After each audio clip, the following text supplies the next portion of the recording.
Getty. Usain Bolt must be replaced. Wayde van Niekerk in the battle for the sport's future. The Jamaican still has the small matter of a 4x100 meters relay to run, after which he will most likely be receiving a medal with an altogether more familiar hue than the bronze one which Lord Coe gave to him on Sunday night.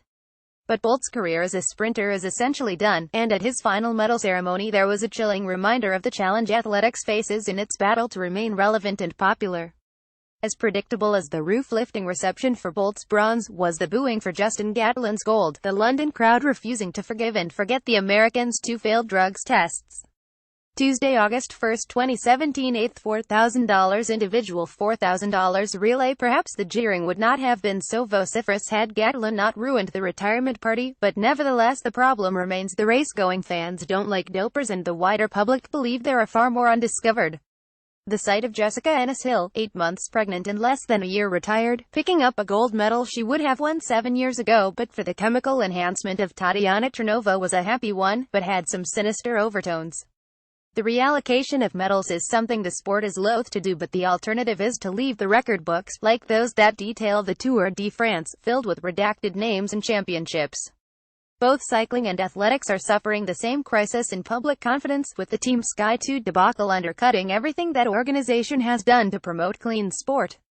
Getty. Wayde van Niekerk wants to dominate the 400 meters and 200 MIT makes it even poorer timing than that Bolt, who last week admitted that doping was killing athletics, walks away this month and takes with him some of the greatest clean achievements any sport has ever seen. But there is a new star rising in the south. He has already shown but now must be ready for the mantle of the sky's brightest. Wayde van Niekerk did something many thought might never be done in breaking Michael Johnson's 400 meters world record. Only Bolt was able to wipe the 200 meters of Johnson's name, to the simultaneous delight and chagrin of the American, and many thought the Jamaican might have been able to beat the same Monson lap mark.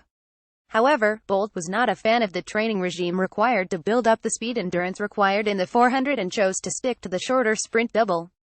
By contrast, van Niekerk seems to relish the graft.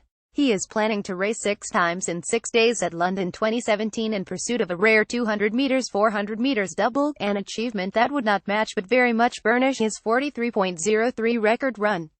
Quite apart from his running, the South African is not a Boltian maverick with dance moves and an easy smile. The 8-time Olympic gold medalist appeared untroubled by the burden world athletics poured onto his shoulders and carried the sport with apparent nonchalance. Van Niekerk is a more serious man on and off the track, who shares Bolt's humility in post-race interviews but with none of the swagger in front of the camera beforehand. But perhaps the 25-year-old is the hero athletics now requires. Ironically, the sport must learn to walk before it can run again, and while Bolt's antics and strut play well to the Instagram audience, the skepticism of the older viewer, whose dollar sponsors and pays for so much of what happens in stadia around the world, remains. Van Niekerk is the man to win them back, to heal the wounds of years of calculated cheating. Athletics fans will be cheering him on to a remarkable double gold medal. The worry is that only the hardcore may still be watching.